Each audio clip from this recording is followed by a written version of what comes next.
Этот концертный номер – своеобразная визитная карточка, в данном случае Мамадышского района. Идея представления, впрочем, подошла бы любому другому из 43 районов Татарстана.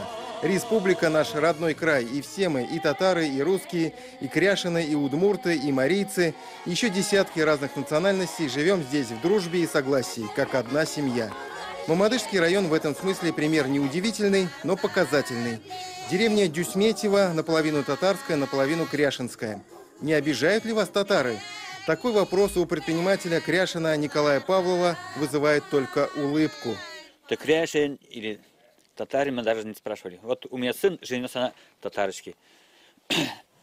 Дочка вышла замуж за татарина опять-таки. Вот ничего такого мы не видим в этом.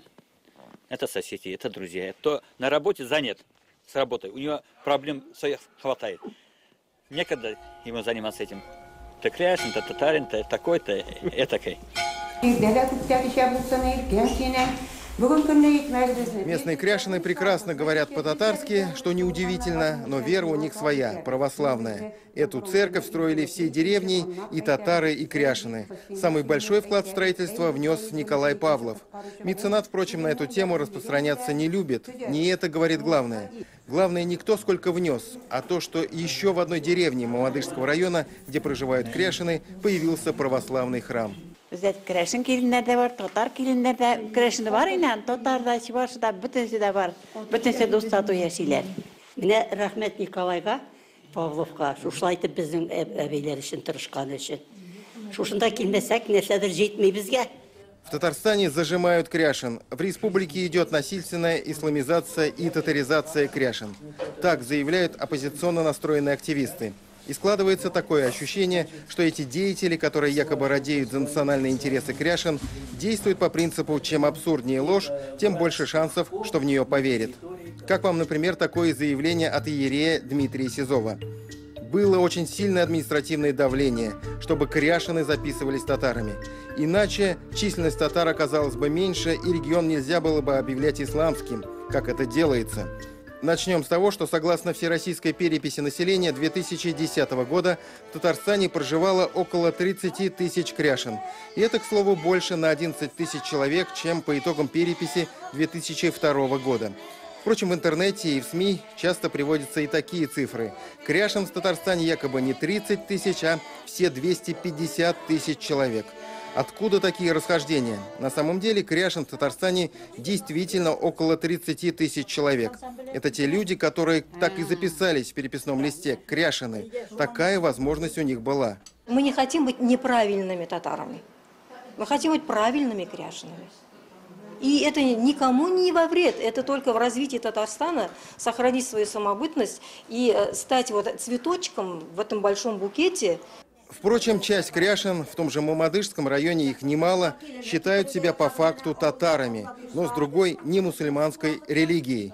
Кряшин татарлары. Кряшин татарлары?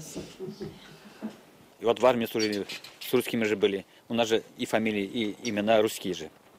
Общались, и они удивляются. Сам по-татарски говоришь. Так что это не такое, конечно, не унижение, ничего такого. Я же говорю, я даже всем говорю, кряшин это татары с большой буквы. Большая часть крещенных татар себя и считают крещенными татарами. Они себя не назвали кряшинами. Они вписались в группу крещенных татар. То есть это часть татарского этноса. Еще одно типичное заблуждение. Татарская митрополия делает недостаточно для поддержки кряшин. Ситуация критическая. Мы можем потерять кряшин. Или такое заявление от председателя общественной организации «Кряшин Казани» Марии Семеновой. На просьбы кряшинской общественности оказать содействие, материальную и финансовую помощь в восстановлении и строительстве церковных зданий представители всех ветвей и уровней власти реагируют очень странно. Что здесь имеется в виду? Внутреннее убранство православных храмов обычно требует отделки золотом, а это дорого. Оттого, мол, власти и бездействуют, говорят кряшины оппозиционеры. Не могут и не хотят искать средства на возрождение храмов. Это не соответствует действительности. Сегодня в республике действует 6 церквей, где богослужение совершается на постоянной основе на церковно-кряшенском языке. Еще в 5 селах имеются храмы, где богослужение совершается на церковно-славянском языке. Строятся церкви еще в 6 селах. Этого более чем достаточно, учитывая, что кряшен в республике около 30 тысяч. Сказать, что власти ими совсем не помогают, неправда. Слава Богу, что наше руководство района, вот глава наш, ну и другие спонсоры также, слава Богу, помогают.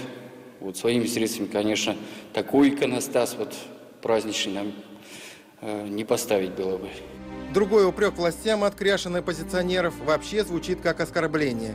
Республиканские власти обвиняют в бездействии по отношению к террористам-поджигателям церквей.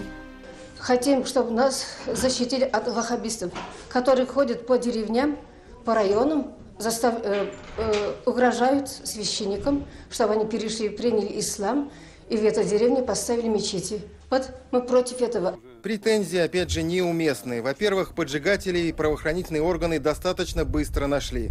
А во-вторых, власти Татарстана сразу же приняли решение восстановить утраченные храмы. Меньше 3 месяцев прошло с того самого злополучного дня. Восстановление, возрождение церкви происходит не по дням, а по часам. Ее возрождают, восстанавливают всем миром. В этом процессе участвуют и татары, мусульмане, и кряшены, и русские. В частности, сруб для этой церкви рубили в одной из татарских деревень. И это для здешних мест совсем неудивительно. Здесь тоже помогают не только свои крещенные, и все татары помогают. Народ тоже собирает деньги, кто сколько может, по 1000, по 500.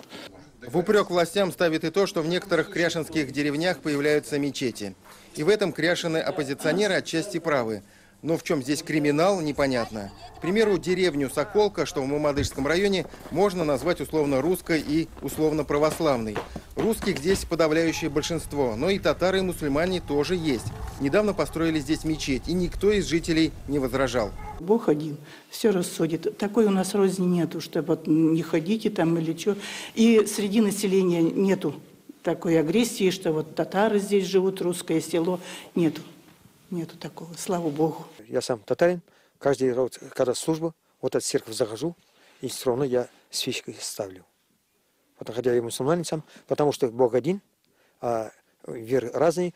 Каждой веры он только люди не пропагандируют, а агитируют жить дружно.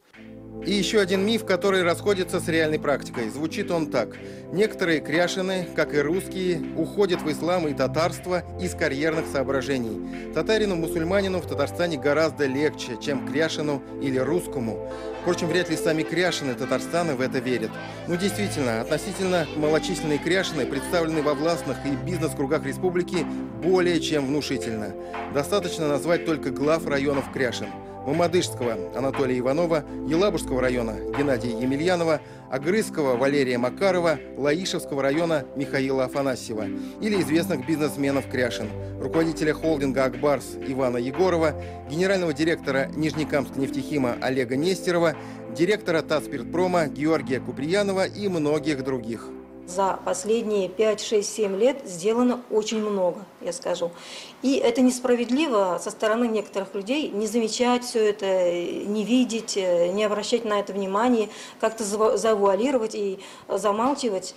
Побывав в обычных кряшенских деревнях, пообщавшись с обычными, простыми их жителями, невольно обращаешь внимание, как далеки от народа, его настроений и нужд отдельные общественные деятели. Что ими движет? Какая такая благородная национально-освободительная идея? Обычные кряшены понимают с трудом. Не нужна им очередная революция и конфронтация. Они и так живут хорошо и дружно, в мире и согласии со всеми народами. Тимур Бекмурзин, Роман Безменов и Андрей Мохов. 7 дней. На этой неделе была еще одна дата, которая так